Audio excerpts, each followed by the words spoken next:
In 1968, Ford of Britain replaced the aging Anglia saloon with an all-new small car, the Escort. An immediate hit on the rally scene, Ford won the London to Mexico Rally in 1970 and released the special edition Escort Mexico to commemorate it. Seeing the car's potential, they developed a racing 16-valve twin-cam head, and the Rally Sport 1600 model was born. One of the most successful and popular rally cars of all time, the RS 1600 can even be seen competing now, more than 40 years after its introduction.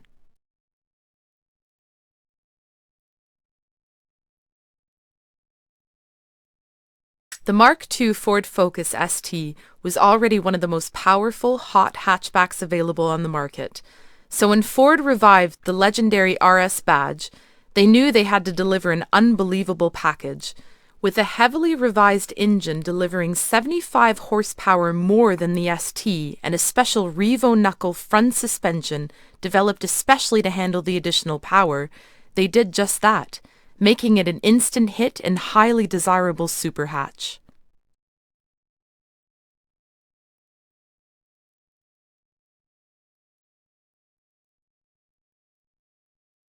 The original 1964 Ford GT40 was designed to beat the then-dominant Italian teams at Le Mans, and in 1966 the revised Mark II car managed to do just that, locking out the podium.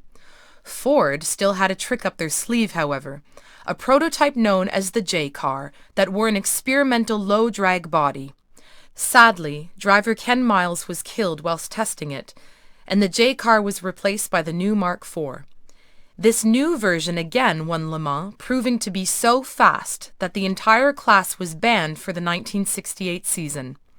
Going back to their roots, the next 2 years were both won by the original but less powerful Mark Is that were still permitted to compete.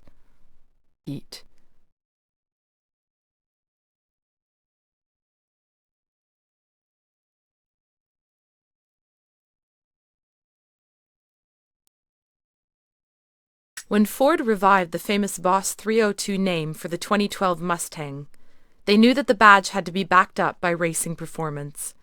Back in 2010, they had launched the Boss 302 R1 race car to do just that, winning 3 races that year alone.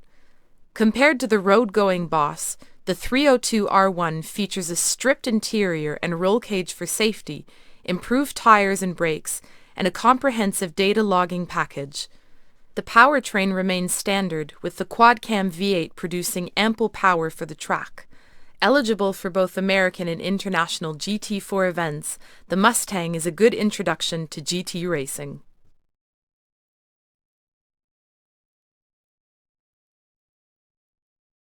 Trans Am began in the mid-1960s as a touring car series, but quickly evolved into a fierce competition between America's pony cars.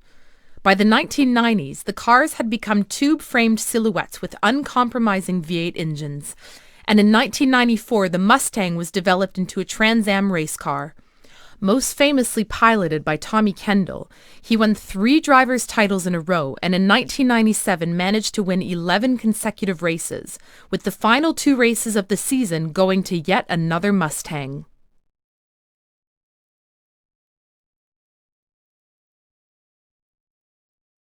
Introduced in 1976, the Group 5 regulations allowed teams to race cars that only resembled their road-going equivalents in side profile.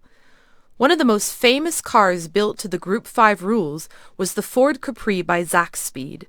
The road car's V6 was replaced by a petite turbocharged 4-cylinder, capable of enormous levels of boost, and the bodywork was stretched and sculpted around a lightweight tube-frame chassis in an aerodynamic, high downforce shape.